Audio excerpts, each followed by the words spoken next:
All right, good afternoon, everyone. Welcome to our last webinar of the May 2020 and Spring 2020 semester. We are heading into summer full blast, and I'm excited to have everyone here. My name is Lauren, and I'm with the Kelley Indianapolis Career Services office.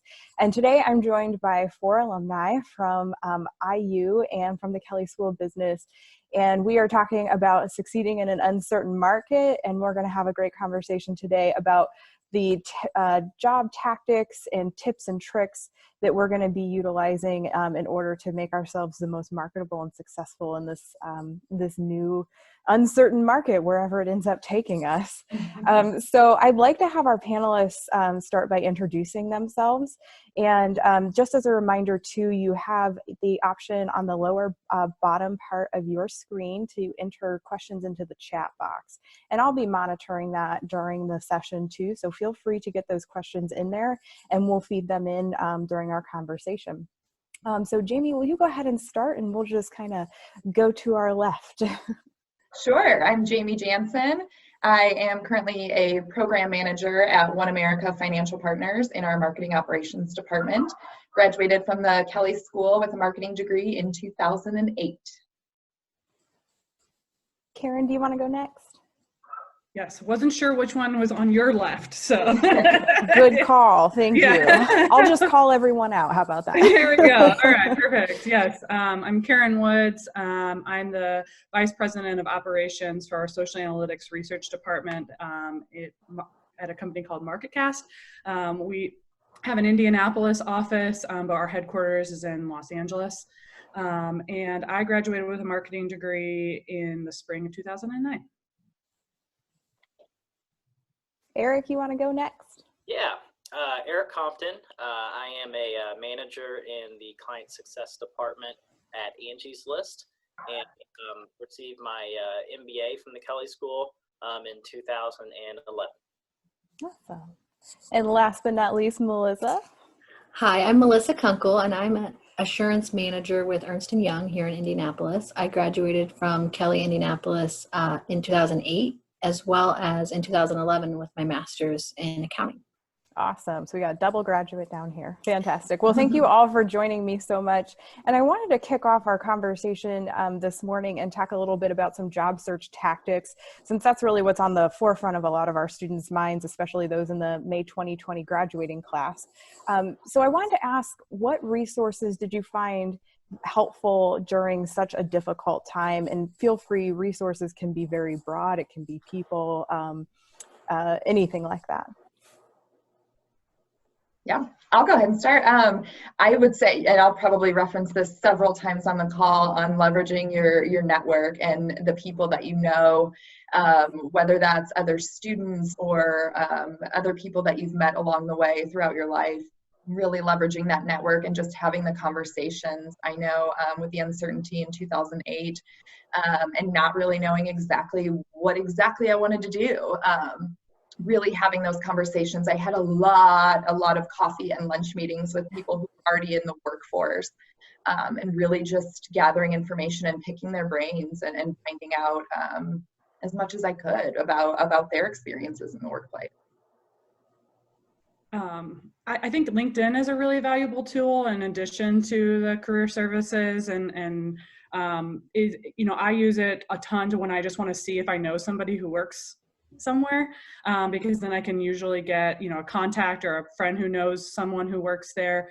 I reached out to Jamie yesterday just because I knew we were going to be on this together and connected on LinkedIn, and, finding those ways, to connect with people who know others through LinkedIn.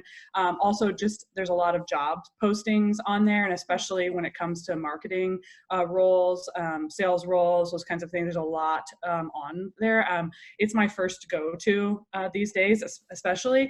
So I think that, building out that network, finding the students that you already know, finding graduates that you have had classes with in previous years that are already out in the job force that would remember that project you collaborated on, and might be able to just, be either a contact, but also maybe a reference, as well as you're trying to, apply. They may be able to connect you with the hiring manager through LinkedIn as well. So there's a lot of ways that you can connect. A lot of times you can also find who the hiring managers are if there's a job posting on LinkedIn, and you may be able to connect with them there as well. And I do a lot of hiring myself, and I think it's always really cool when I see that someone's checked me out on LinkedIn before we have an interview or something, because I know that they're doing their homework. I know it's going to be a better conversation generally if they have already, looked me up, or, looking up other people at our company. And my bosses talk about the same thing. They're like, oh, Adam's doing his homework, and he's looked at all of our profiles. So, that really does set the tone quite a bit. Yeah, I'm glad to hear that from you. We actually had a huge session on how to utilize your LinkedIn profile about 2 weeks ago. So I think you're echoing so much of what we talked about, but definitely thank you, Karen. Yeah, I agree with both of those sentiments. And for me, absolutely the Kelley Career Services were tremendously helpful. And especially if hey, I'm really interested in these companies, finding somebody that, there's an alumni more than likely that's at a lot of companies, certainly in the Indianapolis area.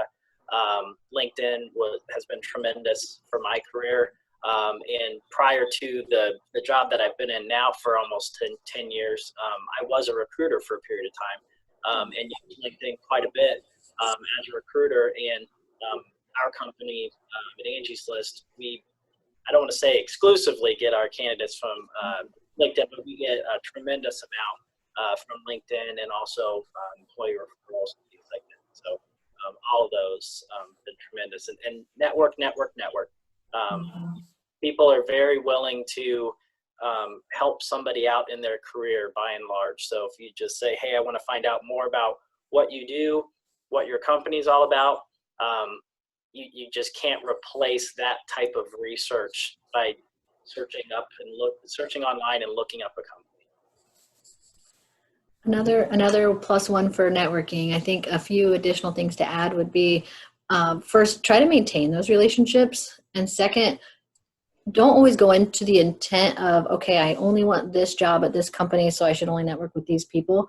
Think of it as information gathering. And like Eric mentioned, everyone's always willing to help. And it's really empowering and engaging, and people enjoy being able to kind of help that next generation move forward in their careers.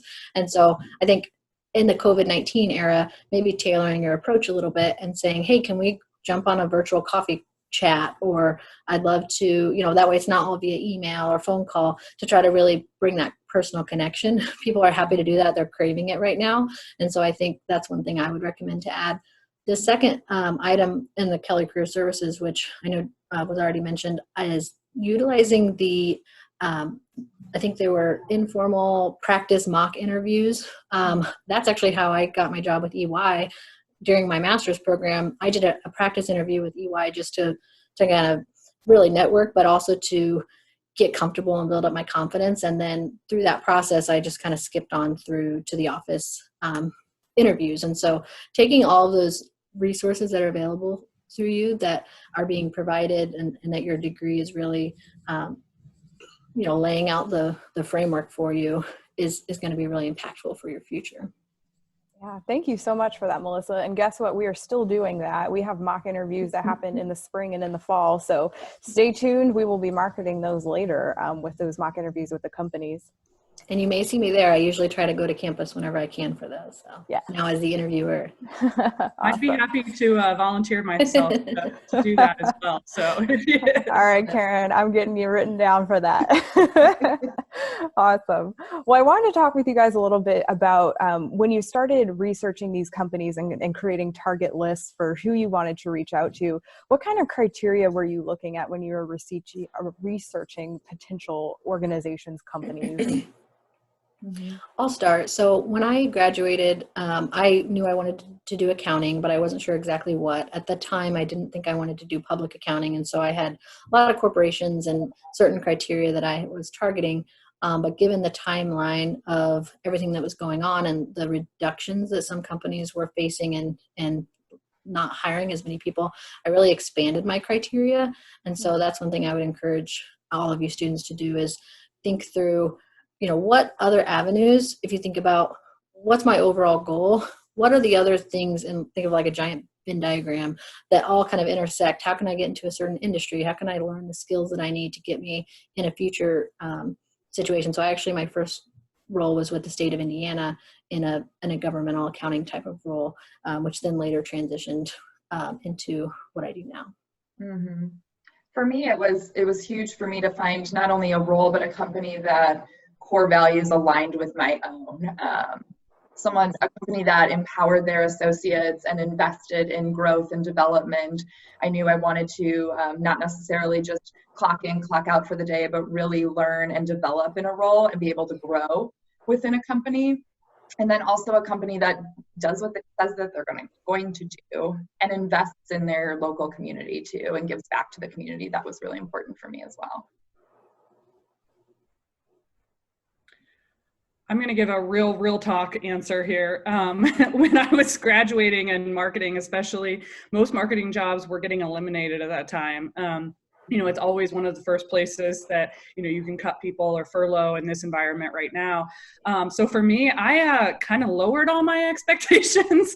And it really was about finding a job. I knew my student loans were going to come up still and all these different things, and I needed to buy a new car and all that. So for me, it really was about finding a job and then reframing for myself that I could learn still in a role, regardless, that there's a lot of just personal dynamics, how to work in an environment that's different. I had a lot of internships and did a lot of part-time work, but, transitioning into that first full-time role, the expectations are different of you, the responsibilities are different. And so there was still a tremendous amount for me to learn. And I just kept reminding myself that this isn't forever. This is me getting my first job. It's getting my feet wet. There's still a ton to learn and establish and build confidence in myself. And when the market got better, I was able to use that experience and leverage that in order to get a job that I, wanted more, that paid better, et cetera.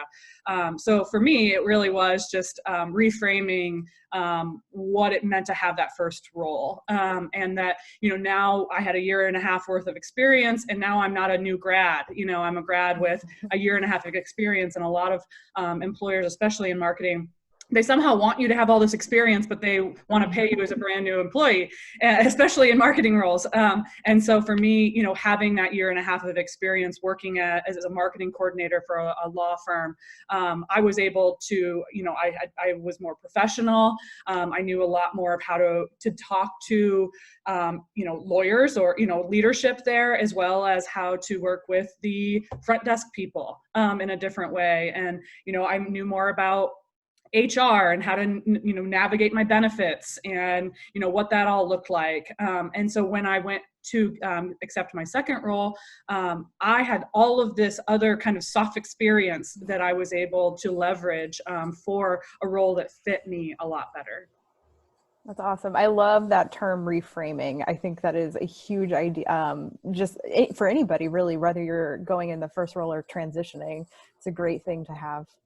Yeah, that's a great point, Karen. I know I was under the impression when I first was getting ready to graduate, I thought I would get my first job and stay there forever and retire from that company. And gladly that wasn't the case, because to your point, each role and each path that you take, I've learned and I've developed so many new skill sets that kind of transitioned me to that next role and that next position. So. I can share a little bit on my experience with that question. So when I was looking at that point in time, I'd already had a couple jobs to that. So I wasn't a recent grad. I was getting my grad degree at night. And actually the job that I was in was one of the first industries that really was impacted heavily with that recession because I was recruiting people. So I had clients that I was placing people at, one moment, and then the next moment, hey, do you do outplacement? We're about to let go of 3,000 people.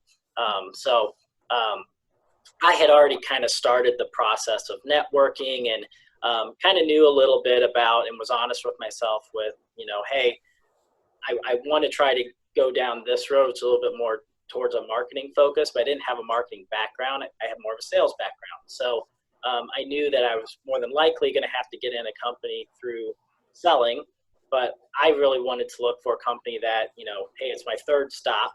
I learned a lot along the way, and I built up my skills and some experience, and I could speak to a lot of things directly in the interview process. But I wanted a company that I knew it's like, hey, I could come in this way, and there's going to be more opportunities for me to grow within it. And I'd worked at that point in time for a very large company and a very small company. So I kind of liked more of the smaller company feel. Which back then, Angie's List only had 300 employees. Oh, wow. And I knew some people from grad classes that worked there. So it is truly a company I would have never thought of in a million years if I'd have just tried to do my own research and that sort of thing, because I just wasn't their consumer at that point in time. But I hear some people who worked there tell me all these great things, say, hey, we're hiring like crazy. We're growing during this time. Now 10 years later, exactly what I hoped would happen happened. We grew exponentially, had the opportunity to have a couple different promotions, really expand my skill set. I knew that, I had to go in this way, but there was opportunity to still grow within that company. That's wonderful.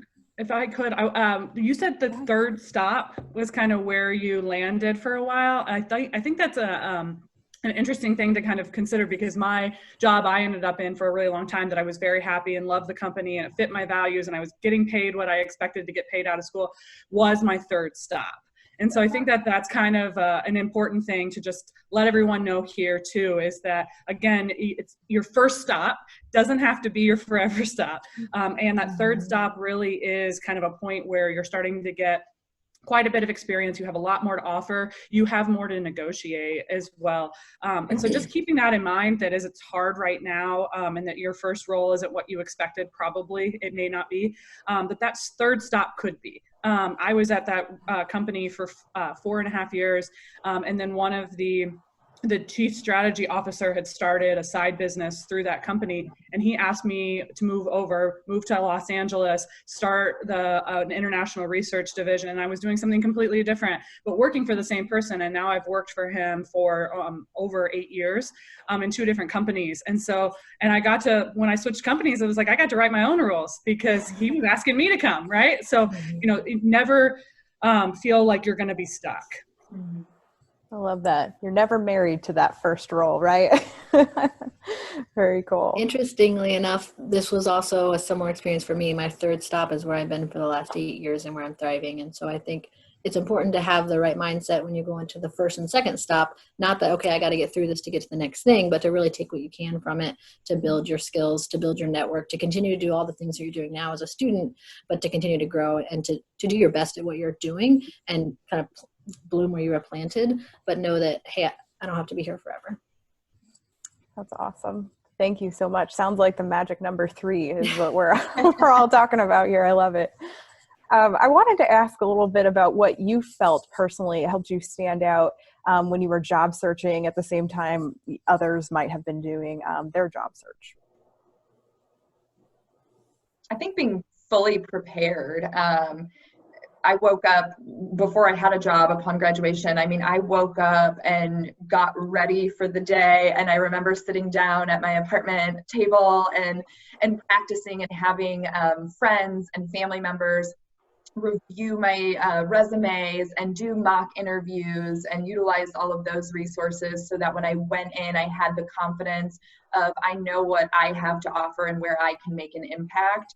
And then going back to really doing your due diligence and the research on the company and the position that you're going for, and understanding what the goals of the company are, and then what you have to offer to provide the impact in that role. I'd say research is a big part of it. You know, I want to know more about that company than the person interviewing me is always my goal. You know, I want to know what were their last 15, 20 LinkedIn posts. You know, did they, you know, have they had anything big going on that I can, you know, bring into conversation and just make it, you know, really seem like I'm already a part of the team. And so that's always my goal. And it always is, I'm interviewing young people, I can tell when it's going to be a good interview within those first couple of minutes because they've done their homework. And when they come prepared, I soften a lot and I'm like, okay, like this is going to be a really easy conversation. It's going to be back and forth and it's not going to be so much of me just talking. You know, it's really hard in interviews when it's mostly me just giving information versus them asking me anything without them really understanding what we do. So just them having a point of view of what the company does in your own words, I think is really helpful. It has definitely always set me apart.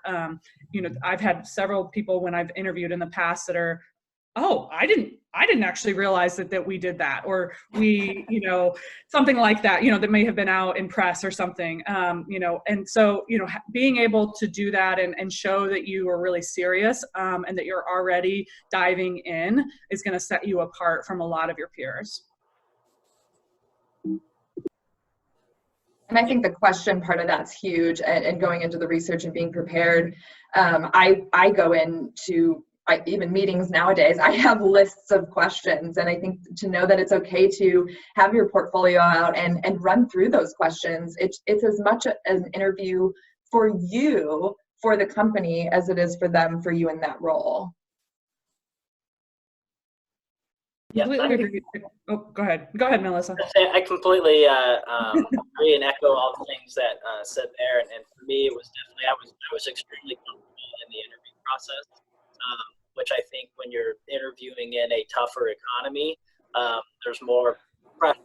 You just have to do really well in all your interviews. You know, a little bit before you get the next one. Yeah, definitely being prepared. You know, and one thing I do whenever I'm interviewing someone is I always write down every single question that I'm asked, because you just learn a lot about somebody when they are asking you questions. You know, it shows if they're prepared, or if they're just kind of going through the motions. So you learn a lot through that process. And I was definitely very prepared when I was going through it. I think another important part of that interview preparation process is knowing and really taking the time to reflect on what sets you apart from other students. So for me, it was having that elevator pitch, you know, that first question, hey, tell me about yourself, being confident in that answer and knowing, hey, this is what Melissa brings to the table. I worked full time while I was in school. I was involved in student organizations. I'm, you know, a natural leader, you know, whatever your elevator pitch might be, know that, be confident in it, and really bring that to the table. You know, it's not braggy. They want to hear about your accomplishments, and it kind of sets the interview off at a good point if they know, okay, you know, Melissa's prepared. She knows what she knows what she's going to bring to the table. Now let's continue further and see if this is a good fit. I think that's a really good point, Melissa, to talk about. It's not bragging. I mean, you are kind of selling yourself. It is important for you to talk about your highlights. I think that, you know, we're mostly good Midwestern folks, and, you know, it's not what you're supposed to do, talk about yourself, right? But that is your time to do it. You know, you worked hard, like you put the years in at school, you did the internships or other jobs or whatever it may be. You know, you volunteered, you were a part of student organizations, whatever it may be. And there's a lot that you can learn from somebody if they, you know, even things like, you know, the good project management skills or, you know, time management skills. There's so many things that can be learned from, you know, understanding how you juggled, what you were involved in. You know, there's a ton that you can kind of get from that elevator. So really being prepared, I think, is smart. And I love the reminder that it's not bragging. I think that that's really important for all of you to keep in mind there. And I did want to go back to the questions part of this, if you don't mind. Go ahead.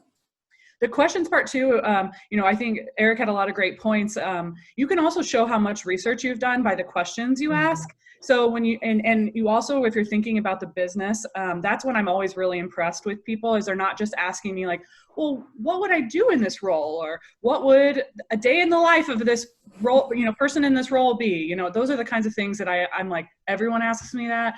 For me, it's like, what are some of those more unique questions that you can ask that are also about the business? So I got a question recently, that it's, I know you guys are working on X, Y, and Z, and this role would be doing this, but, where do you see, how do you see growth in a year from now? Or, I know that, you guys use this type of, social media for your research. How are you integrating TikTok into your research as it's a new social platform? So it's like, you're really already thinking about their business. And I'm always blown away when I get those kinds of questions. I'm like, all right, like, I see you, like, and so, thinking about it in that way too, that the type of questions you have, that there's some depth to them and showing that you've done your research. I had one recently, as we were acquired, and someone wanted to understand how that impacted our culture. And I was like, that's a really great question, because, they're thinking about it in a bigger way and how they're going to fit into, your organization. Yeah, that's awesome. I'm glad to hear all of those points brought up. Questions, I think, are one of the biggest parts of the interview, where you get to kind of flip the script a little bit, right? And ask those questions. Mm-hmm. We got a really great question actually in the chat, and so we'll ask it here. This student is interested in how to highlight your resume and the accomplishments on it without coming off as braggy. He's interested in what ways have you phrased particular accomplishments in order to come off as just that, those strong accomplishments. I would say leveraging some of the key words of your strengths that really show impact, not necessarily your day-to-day activities or your listing out things, but how you can show impact or how you have demonstrated impact in that. Mm-hmm. I think saying things like I was able to collaborate, where it sounds more, that you're talking about it, but it was an experience. I had the opportunity to have an experience doing this, or I had the opportunity to work at this place. So maybe using some of those types of words where it doesn't feel quite as much like, I was the guy, even if, or if you were in organizations, I really enjoyed, my opportunity to volunteer in this group. And, or if you're talking about, they ask you like, what's an example of a time you did this? I feel like my volunteer experience at Riley Children's Hospital allowed me to, and then you can talk about some of those braggy things, but you're also like setting it up as like, that you understand that you were grateful for that opportunity, that you worked for that, that you worked hard for that. I learned, saying things like, I learned a lot from this experience, that I think is applicable to this question, or something like that. Yeah, I'm a big fan of the STAR method, so situation, task, action, result in interviews. And so, I always encourage people, think about what you're applying for. What are going to be the most important aspects of that job? That's what that person's going to want to hear, that, I feel like this person can do it. It's like, it's a lot easier to say, oh yeah, well they did this, which is applicable in some way to this job that they're going to have. And especially when you're just getting started in your career, you may not have some things that are dead set in there unless you had a very applicable internship for a specific role. You may have to kind of show a little bit more about kind of what you're made of. If you're a hard worker, if you're a good communicator, you're going to be able to fit into a lot of different roles. So, I think not just kind of regurgitating, words that you think they want to hear, but like back it up, so like, hey, yeah, I have strong communication skills, and I did this in this role that I had. Situation, task, action, result. Succinct, practice it, and then you're helping kind of lead that person into how you fit into. Excellent, thanks. So one final thought would be to take it as a forward-looking option. So I'm really excited to bring this experience that I had to your to your role or to this other experience, and come from a sense of confidence, authentic, but then also that enthusiasm of the future. And so it's like, hey, I'm really excited that I was able to accomplish this, but I'm really even more excited about what's next. And I think working with your company or in this role or in this specific environment could help really utilize all this hard work that I've done and these accomplishments that I bring to the table. That's excellent. Thank you all. And yet another great question from the audience. They had a question. We're going to kind of harken back to our LinkedIn conversation. And in particular, they're interested in knowing about how to reach out to someone cold on LinkedIn. What are some of the best messages that you've had come to you, especially when they understand it's hard when you're reaching out cold. You don't maybe know this person, and that's the beauty of LinkedIn. What do you guys think? First, if at all possible, do not have a cold introduction. So LinkedIn has an option for requesting an introduction to someone. So find a mutual contact, even if it's a second or third, and have those cold contacts with, hey, Karen, I noticed you're connected with my friend Jamie, and I wanted to connect with you, and then kind of build that relationship, and then connect with the final person by requesting that introduction through that LinkedIn feature, because I think that's going to be a way that you can really, again, show that you're being innovative in your communication and you're taking the initiative that you need to get to that step. And then it also just kind of softens it. If I get a cold email, I may not pay as much attention to it as if it's like, hey, a friend of Karen Woods wants to connect with you because Karen and I, graduated together and we know each other. If you don't have anyone that you're maybe connected with, I would say, and if you're applying for a role, most of the time you're applying through a site or something like that at this point, unless it's a pretty small company.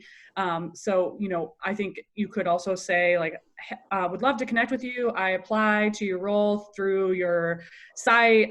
Very excited to talk to you about this and, show you how discuss how I'm the best fit for this role or something like that. And then, connecting with them where it is a bit more tailored if you don't have that connection, which would definitely be the first place you want to go. Yeah, and just to build off that a little bit, Karen, would be to have that personalized message, highlighting what drew you to that particular position or that company, mentioning kind of something that did catch your attention and something that you're excited about to learn more of. We have Shelly in the chat here saying definitely leverage the Kelley network because we have over 117,000 living alumni. That is a lot of people that we can start tapping.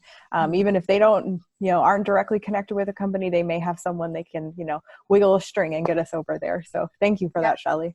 Yeah, and I actually, I was serving on a volunteer group where I actually was connected to Shelly and realized that we were both Kelley alums. So you never know where you will run into them.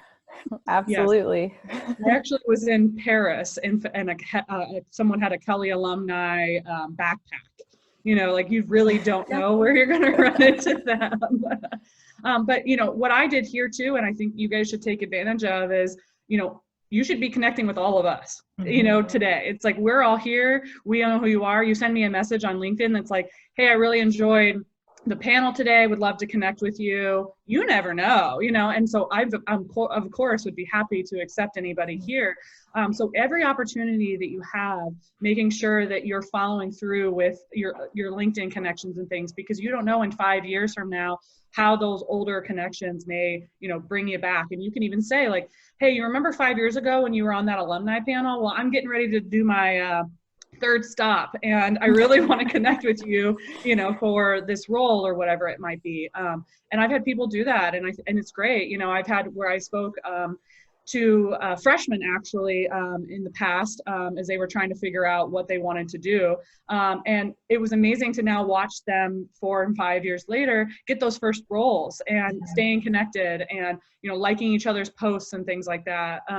So I would definitely encourage you guys to connect with us, potentially even connect with each other, because all of you here, can they see each other or no? Yeah, they can. They can all see everyone in here. Potentially connect with each other too, because you're all evidently in the same situation if you're here today. So connecting with each other too, because you don't know where your network can potentially spiral out.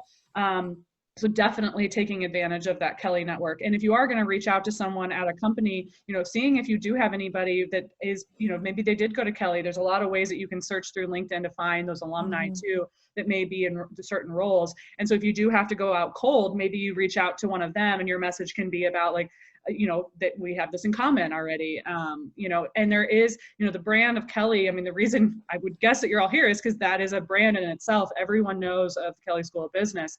And there's a certain credibility that is already built there if you do reach out to an alumni. I always am so excited when I get a resume from a Kelley person. They're for sure getting an interview with me. Like they immediately are going to get an interview if they've come from Kelley. Great to know. Just using the term networking, I think is such a naturally almost disarming word too. Like I know in my career, I've just had a period of time where I'm like, I'm just kind of amazed that I actually got this meeting to talk to this person. I mean, I was an executive recruiter for a while in my early 20s. And I was talking to some CEOs of some major corporations because I just said, hey, I just want to network with you on some stuff I'm working on. And, that immediately takes them out of, well, this person's going to try to sell me something, sell themselves into a job. This person's just asking for help and is curious, and everybody has been at that point in their career. That's one thing that's just universal with everybody that's ever worked somewhere. So just coming at it with that can really help. And sometimes, you may get the answer that, hey, you know what, based on where we're at with our hiring, like, you just wouldn't have a chance to get over here right now, but I know somebody. Why don't you reach out to so-and-so? And now your list of one just turned into a list of 2 or 3 conversations. And then you've built that up for, okay, now I still want to work for this company. I had to take this job. I'm going to stay in touch with this person and just wait for the timing to be right.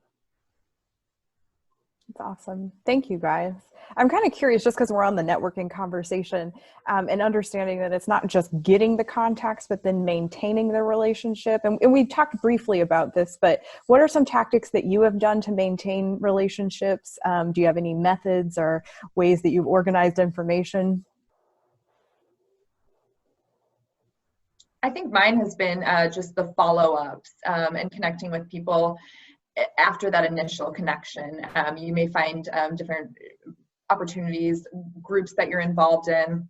I mean, I've gone out with a happy hour with coworkers where someone else was invited and I've made a connection there.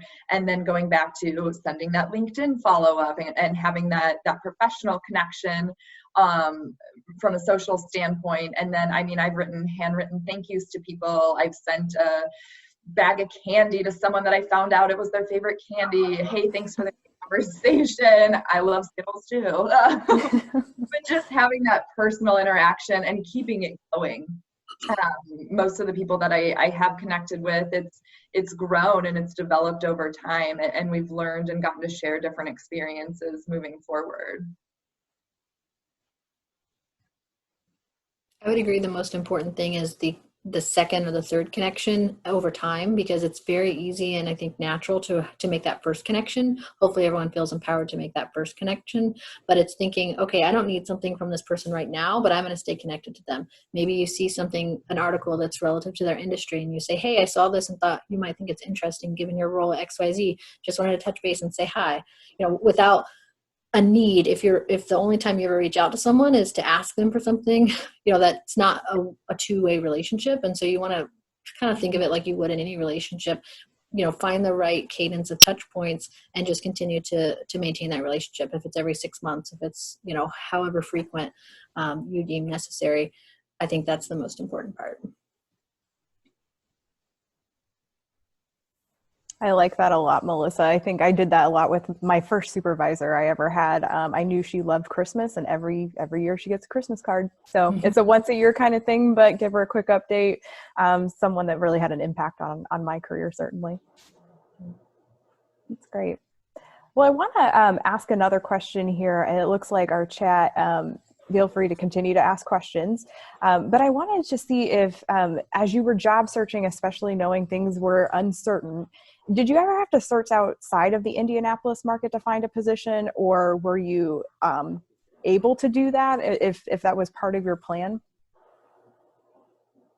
Actually, my first role actually was a company based in Huntington Beach, California. Indiana was part of my territory. I was a sales manager. I actually some environmentally friendly plastic bags, believe it or not. So I was selling plastic grocery bags over a 5-state territory for my first job. But the company was actually based out of California. It wasn't what I had intentionally started looking for. I was looking here local. And a company headquartered here locally. But I quickly realized that being able to adapt a little bit and expand that search, I was still able to reside in the Indianapolis area and learn more about different areas as well. I ultimately took a job in Indiana, but I leveraged the Kelley network both in Indy and also in Bloomington. I don't know if that's still allowed for the students, but I went to the Kelley career fair there in Bloomington because I knew there were other companies that were based outside of Indianapolis, and I interviewed with, Kroger out of Cincinnati and places and pockets of the country where I knew that I had, friends or family or would be interested in living. Ultimately, I ended up staying in Indy because that was what was best for me, was family and everything. But I was definitely expanding. I think Karen hit the nail on the head with the first question, expanding, reframing the expectations, and really getting a wider population than what maybe you would have originally intended to do, and just being flexible. Definitely. And yes, to answer your question, students are allowed to go down to the Bloomington campus or come to Indianapolis to attend any career fairs. We advertise those to every student, so take advantage of that. So I'm from Illinois originally. When I was first getting started my career, I interviewed in Illinois, a lot of Chicago, and had a family member that lived in Indianapolis. So I was interviewing 2 different states and took the opportunity here in Indy because I thought it just offered the most growth. Like the city, and I just kind of saw myself longer term. Indy's more my speed than Chicago, just personal thing for me. But one thing that I think is very important to think about too is there are certain areas of the country that are better for certain types of careers than others. So if you're thinking about, you want to get into tech, Indy's become a great tech hub. There are other cities that are great for tech. When I was getting out of grad school, I had a little period of time where I thought about getting into consumer packaged goods. And I knew from prior experience that there are hubs for consumer packaged goods in certain parts of the country over others. So, when I was starting that search, I knew, well, I'm probably going to have to move to either this part of the country or that part of the country, which is ultimately what helped me decide to, no, I don't want to do that. I want to focus more on the location, hopefully find a company that fits what I'm looking for here locally. But that's an important thing to think about too. You can kind of sometimes get to a really cool company, but it's kind of out on an island where, if something happens with that role or that company, you're going to have to move potentially because, there's just not a lot of other jobs for what that specifically does in the area. So. Yeah, I think the thing I'm hearing right now is making sure that you have, it sounds like friends, family, if you've been to those certain locations is definitely an influencing factor. Thanks for bringing that up, Eric. Yep. All righty. So a couple of questions kind of on the resiliency side of things. I'm really interested in how you kept motivated in your job search, especially when you might have been facing a lot of rejection or even sometimes just not hearing back from a particular employer when you maybe submitted an application. I'm a huge perfectionist, so I struggle with a non-job offer would seem like a failure to me. So I think really right from the get-go, kind of checking my mindset and redirecting it and thinking of it not necessarily as a rejection, but a redirection. And that ultimately I wasn't supposed to be in that role is kind of how I thought of it. And there was a reason that I was being redirected to a different path. I think making sure you're not taking it personally as much as possible, knowing that, you know, logistically, especially if you're applying for a role in a large company, they could be getting hundreds of applications, and you don't know who maybe has a connection there, if they're going to hire from within, but they have to post the job. There's a lot of factors that go into a job posting, that, you know, it likely has nothing to do with you being a perfectly qualified person or knowing you're prepared and that kind of stuff. So I would just say, as much as you can, not taking it personal. If you are really interested in that job or that role, you know, potentially applying for other roles that aren't the perfect role at that same company, if you really want to be there, and know that, you know, once you get in, you'll be able to move around quite a bit, would be a pretty good expectation, you know.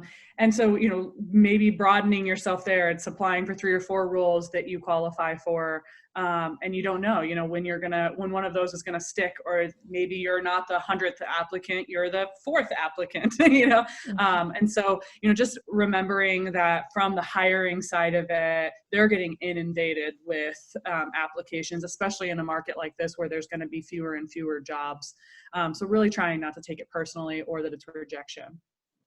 I think a good point too to bring up is, if the opportunity is there based off of the situation that you're in, or if you've had an interview already, is asking for feedback and inquiring about what could I have done differently or said differently, or what type of experience are you looking for more of in the future for me to reapply, or have some more insight on that. I think feedback, some of us sometimes get intimidated to ask for feedback, and I know we've all heard that feedback is a gift, but really, really believing that and wanting and craving that to develop. I did that when I was interviewing, and I got some really constructive feedback. It was hard. It was hard to hear because I felt like I was so prepared for this interview. But he told me that I wasn't giving concise answers. I was kind of like, I was just rambling and trying to give as much information as I could because I thought that was the best way. But then it kind of got us off course. And so that was really valuable feedback for me, is to be a bit more intentional. It's also okay if they ask you a question and you take a second and just say, oh, I want to think about that for 1 second. You know, that's fine. Like but for me, it was great that I got that feedback, because all my future interviews, I made sure that I was looking him in the eye and I was more deliberate about what I was saying. I was concise in my response, and very deliberate in what I was saying. I would agree with that. I think that failing fast and taking feedback and failure as kind of synonymous. So if you fail at something, that's just another data point. So that job didn't work out because of XYZ, or that interview wasn't a good match because of, this other variable. And so getting that information, processing it, and then taking that connection that you made, keeping it, maintaining that relationship, coming back to it in the future if it makes sense, or saying, hey, I learned something and now it's on to the next. It's easy to say this now that we're all at our third stop or happily employed, a decade later, but trying to have that mindset of, I would rather be rejected and learn something and make a connection and know kind of where I stand and have that feedback, than to not try and to always wonder, or to just be paralyzed by inaction and indecision and fear. Yeah, I think one of the worst things that can happen for a candidate in an interview is to leave a meeting not knowing what that person really kind of thinks of you. And it happens all of the time. You get people that come out, oh, I think the interview went pretty well. And then, on the other side of the door, you've got someone, oh boy, that's a definite no. It does. It really happens all the time. And when I was a recruiter, I would hear both sides of it, because I would get feedback from the hiring manager and feedback from the candidate. And so many times, the people that are, long in their career, this happens to. So I always encourage, and I've done this in every one of my interviews, whenever I interview, is, the last question you should ask should always be, they say asking for the job, but, asking, if there's anything about the conversation, about your background, do you have any concerns? Give yourself a chance to sell yourself that last time. If they're a good interviewer, if they're honest, they'll say, well, here's what I like, here's what I'm concerned about. I just don't know if you would be able to do X. And be honest with yourself. And, sometimes you're going to have to say, yeah, I don't have that. Here's where I think that I do have the applicable experience. Is that a deal breaker? And if something, a lot of times they'll say something that, oh, no, I can absolutely do that. And give yourself a chance to tell them why you think you can do that. And now you're not leaving that meeting thinking, hey, I put myself out there, we put on the table, and now it's just up to them to decide, if it was a deal breaker, if they think that, no, you can't fit into that role or not. That's I great. agree. I always ask the same question at the end of every interview. Is there anything about this conversation that has you concerned or that I can help clarify or that you have a doubt? And they're either going to reinforce like, no, you're amazing, or I don't know, let me think through it, I'll get back to you. Or if they're a good interview, like Eric said, they're going to give you, that hint of doubt that then you can come back and say, that's great. I've actually had challenges with that, and here's how I've overcome it, or here's why I don't think that's going to be an issue, but I, appreciate the feedback. Yeah, and I made the mistake of not asking that question in my first several interviews right after graduation. It seemed aggressive to me, and it seemed very in your face. And now, Eric and Melissa, I asked that at the end of everything. Are there any red flags? Are there any concerns from our conversation that prevent me moving forward to the next round? And I think once you do it, and once you say it for the first time, then it's like, how did I not say this in every single interview? And like Eric said, walk out the door knowing where you stand. Something that, also may feel a little aggressive or assertive is once you do get to sort of the final rounds, is asking potentially, what do the other candidates have that you're not sure if I do?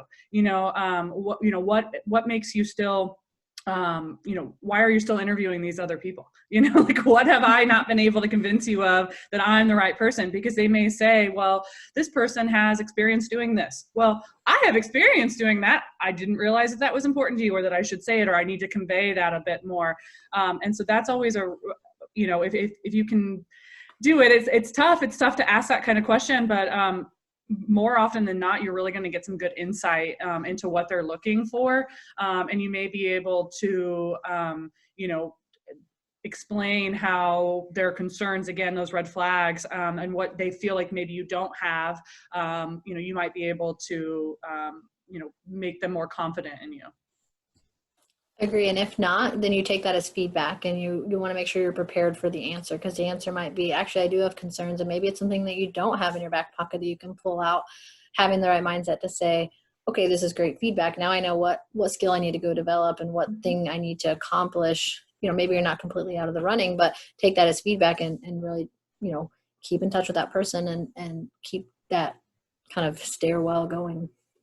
Yeah. Another great part of this too is that you may learn that that person has more experience than you do, or they may have worked in a similar company and have done this role that you haven't directly done, or maybe they went to school for this certain thing, or they have this special certificate or something. And those are types of things that you're like, all right, this is at this point in my career, these are a bit out of my hands. So if they get this job, like, I can understand that was really something that was important to them. If I want to apply for a role like this in the future, maybe I need to look into that certificate too, for example, or maybe I need to work through more experience with this. Is there something in my current role that could help me get that experience? Is there something that I could be doing in my current job to be able to flex that muscle, build that muscle, and that's just going to prepare you in the future. So it gives you a bit more understanding of where you can build yourself, and also if you do get the no sorry email, thank you for interviewing with us, a little bit more why that person probably got picked over you, and you're not thinking about it as like a lack of yourself, but just that candidate was more, a better fit. Yeah. I think that's such a great point, because then you almost get an insight into things you have no control over. You get a little glimpse, even if it's just, a small bit. Well, we had one more question come in the chat here, and I think this may be one of our final questions. We'll see. And I get this question a lot in appointments, so I'm glad someone brought it up. it's this person's asking if it looks bad if you apply to too many positions at a given company. Should you just apply for one, or should you apply for all that you see and are qualified for? Yeah, so I'll share my opinion on it at least. I think that when it comes down to applying for multiple positions at a company, I think it all comes down to what are the roles. Because I do think you can apply to too many if you're just applying for everything. You know, you shouldn't be applying for a role that at the end of the day you're not interested in, slash you have absolutely no applicable experience, and it's something that you're absolutely have some applicable experience. You know, you shouldn't be, if you were a marketing major and you hated accounting, and you have no interest in accounting, you shouldn't apply to be an accountant, you know? And I've seen people do that. Like, you know, there's 50 jobs, they apply for every single one of them. You know, so I do think that depending on what you ultimately want to do, the answer to that can absolutely be yes.